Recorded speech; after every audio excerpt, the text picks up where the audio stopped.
Welcome ma'am, how are you? I'm good. So ma'am कैसा लग रहा है आज आपको यहाँ आकर? I'm feeling good. Little nervous as well. But okay. I'm here to answer you. Come on, okay, you can ask so me. Ma'am you know कि आज हमारा टॉपिक है जो कंज्यूमर्स और कंज्यूमर राइट्स के ऊपर है, तो आप इसके बारे में क्या कहना चाहेंगे? First of all, if I'll start with consumer, who is consumer? We all are consumer. Every day in our life, we consume different things. And the person who consume any good is called consumer. Suppose if you are going to a market and you are buying any chocolate, you are consumer as well. And as a consumer, you have different rights. First is that the thing which has been given to you must be of the same quality which is mentioned on the wrapper of your chocolate, that you will be getting these things as ingredient in that. If you're not getting anything accordingly, you can always go for the district forums for your complaint. Okay, so basically ma'am मैं कहना चाहूँगी like आजकल लोगों को ना consumers के बारे में पता है बट उनके राइट्स के बारे में उनको पता नहीं है. लोग जान नहीं पा रहे कि उनके क्या राइट्स हैं, तो उसके लिए लोगों को कैसे अवेयर कर सकते हैं? लाइक आपने बताया कि डिस्ट्रिक्ट फोरम है जहाँ पे कंप्लेंट्स हो सकती हैं, इस बारे में लोगों को कैसे पता लगेगा? आई थिंक आजकल तो गवर्नमेंट ही जागो ग्राहक जागो की बहुत ऐड दे रही है.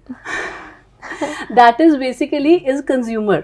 जब जागो ग्राहक जागो आता है, सो अगर you are taking anything and basically consumer in consumer, it is always the consumer of goods. Plus if you are availing any services, suppose if you are going to any restaurant and your services, you are not satisfied with the services whichever you have availed, you can then also go for the complaint. And anything which you are buying, you have a right, if you are paying for it, that you should get the equal and exactly the same quality, right? If you are not getting that thing, if the thing is deficient, if the service is deficient, whatever you are getting, if the thing is with some defect, then you can go for the consumer forum. For that you don't require any advocate, which is the plus point. In a consumer forum we don't require any advocate. We only write a complaint and we take that complaint to the consumer forum along with the bills.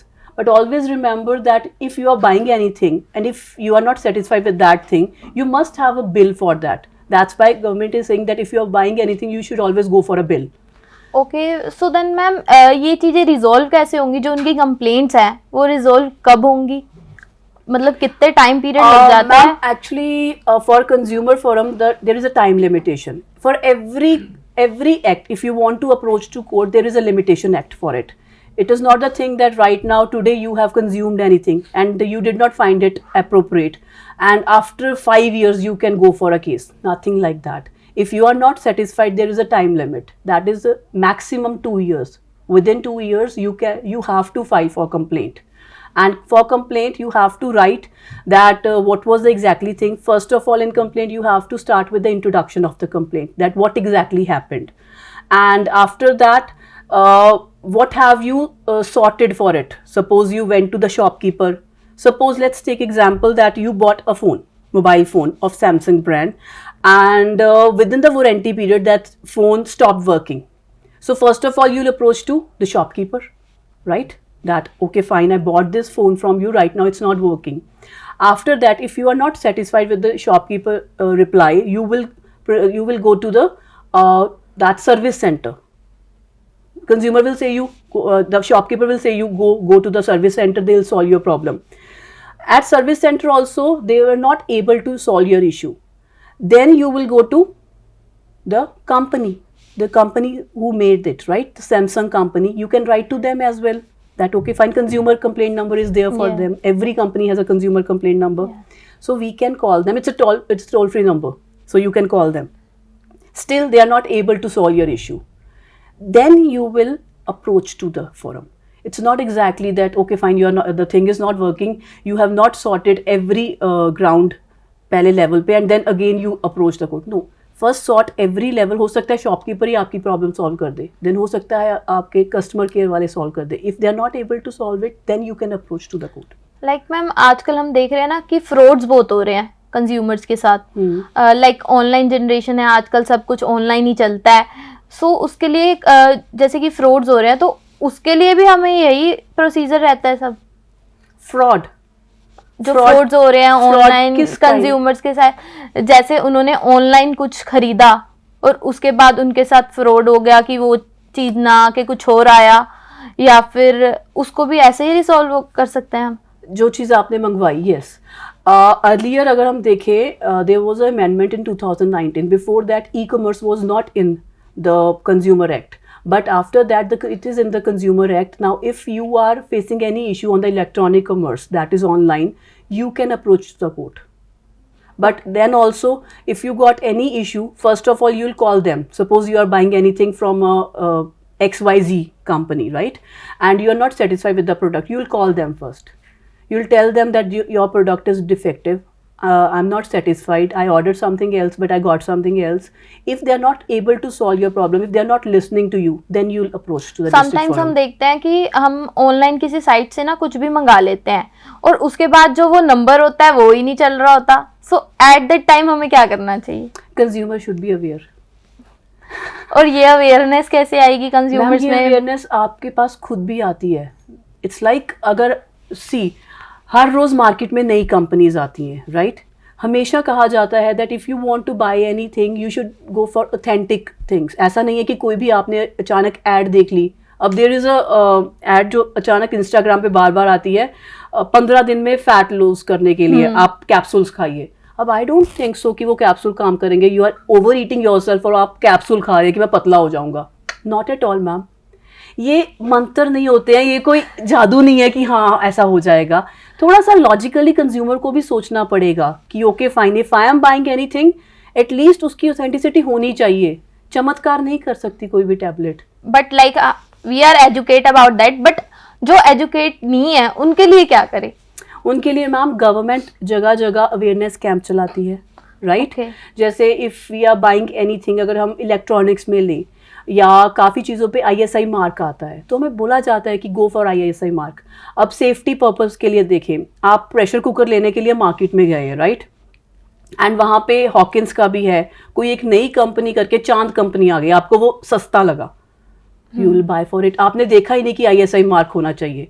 हालांकि हर add में जब जागो ग्राहक जागो आ रहा है तो उसमें कह रही है गवर्नमेंट कि आप ISI मार्क देखें, आप चेक करें, उसके फूड सेफ्टी ग्रेड्स चेक करें. ऐसा कुछ नहीं कर रहे हैं हम. सो हमें खुद को अपने ही लेवल पे ये चीज़ें करनी पड़ेंगी. ज़्यादा से ज़्यादा क्या हो सकता है कि हम अवेयरनेस कैंप चला सकते हैं इन स्कूल्स, या फिर कभी इट्स लाइक विलेज में कोई एक जो कम्युनिटी प्लेसेस होती हैं वहाँ पे, टू मेक देम रियलाइज कि we should learn these things at our level. As per your experience की अगर हम ऐसा कुछ कैंपेन चलाते हैं तो लगता है कि लोग सुनेंगे? लोग सुनते हैं. अगर आपके पास पावर है किसी को सुनाने की, लोग आपको सुनेंगे. बट आप क्लियर होने चाहिए कि आप क्या कह रहे हैं. आपको पता होना चाहिए that whatever you are speaking उसके कुछ हैं, उसके फैक्ट्स हैं, एंड यू हैव एबिलिटी कि आप किसी को कन्विंस करा पाए. लोग सुनते हैं. लाइक मैम अभी लास्ट वीक हमारा 15 ऑफ मार्च को वो गया कंज्यूमर डे, सो बेसिकली वो क्या कंसेप्ट है उसका? Ma'am consumer day again awareness camp के लिए होता है कि इट्स लाइक कंज्यूमर डे है जिस दिन हम सारे कंज्यूमर, जो हम हर कोई कंज्यूमर हैं, हम हर रोज़ कोई सब्जी भी लेता है, गर्ल्स कॉस्मेटिक वगैरह लेती हैं, घर का कोई सामान लेते हैं, एवरीथिंग वी आर कंज्यूमर. तो उनके राइट्स के बारे में बताया जाता है. गवर्नमेंट उस दिन अलग अलग स्कीम्स चलाती है. इनफैक्ट कॉलेज वाले भी अवेयरनेस कैंप चलाते हैं. हमारे कॉलेज ने भी अवेयरनेस कैंप चलाया था. सो इट्स लाइक बेसिकली वही कंज्यूमर को अवेयर करने के लिए that there is a law for you, there are rights for you, but you have to be aware of it. कभी भी court won't approach you for anything. Law है, हर चीज़ का लॉ है इंडिया में, बट लोगों को नॉलेज कम है, लोग अवेयर नहीं हैं. कभी भी कोर्ट आपके घर आके नहीं कहेगी अच्छा आपके साथ धोखा हो गया, आइए आइए हमारे पास. Nothing like that ma'am. ये अवेयरनेस हमें स्कूल लेवल पे, विलेज लेवल पे, बेसिक जो ग्रास रूट लेवल्स हैं वहाँ पे शुरू करनी चाहिए, जैसे कॉलेज में हमारे हुआ, राइट? सो अगर एक बच्चे ने कुछ एक चीज़ सीख ली कि okay fine, if I bought something today, अगर वो उसमें कुछ डिफेक्ट आ रहा है तो आई कैन अप्रोच, मैं क्या क्या कर सकता हूँ.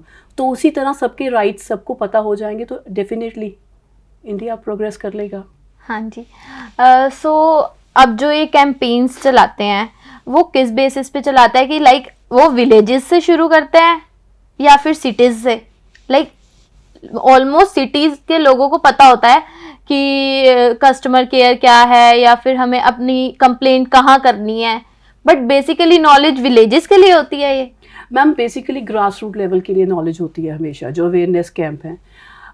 सिटीज़ में लोगों को पता होता है but they are over busy, उन्हें फ़र्क नहीं पड़ता। दैट्स वाई हम उन्हें कहते हैं कि they are consumer, exact consumer, वो जो मार्केट को चाहिए कि अगर आज चीज़ ख़राब होगी they will go for another thing. But grass root level पे लोगों के पास इतना पैसा नहीं होता कि वो आज चीज़ ख़राब होगी कल दूसरी ले लेंगे, उन्हें अवेयरनेस भी कम है। अगर आप एग्जाम्पल लें हमारे कॉलेज का, हमने यहाँ पे साइट्स पे 5 गांव हैं जिनको हमने अडॉप्ट किया हुआ है, हमारे अवेयरनेस कैंप वहाँ पे चलते हैं। हमारी इट्स लाइक अभी पीछे क्लीनिनेस ड्राइव्स चली थी, because they are the people जिन्हें अगर बेसिक नॉलेज हो जाएगी it would be easy for them. बाकी जो ऑलरेडी पढ़े हुए हैं, जो जानबूझ के अपने राइट्स नहीं देना चाहते, अवेल नहीं करना चाहते, उन्हें समझाने से अच्छा आई थिंक जिनके पास नॉलेज कम है उन्हें समझाया जाए।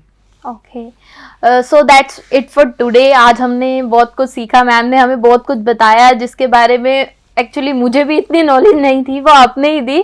तो thank you so much ma'am, hope so कि हम दोबारा मिलेंगे ऐसे एक नए टॉपिक के साथ। Thank you so much.